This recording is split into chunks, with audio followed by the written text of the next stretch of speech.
భిక్ష, అక్షర భిక్ష అనబడు ఈ కార్యక్రమమున ఈ చిత్రమందున్న 9 గళ్లలో మనము వరుసగా 3 మూడక్షరముల తెలుగు పదములను సృష్టించవచ్చును.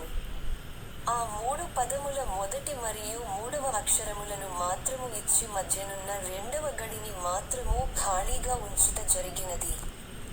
ఖాళీగా ఉంచిన మధ్యనున్న ఆ రెండవ గడిలో ఉండవలసిన ఆ అక్షరములేమిటో పట్టికకు ఇరువైపులా ఉన్న తెలుగు మరియు ఇంగ్లీష్ పదముల ఆధారముల సహాయముతో పూరించండి.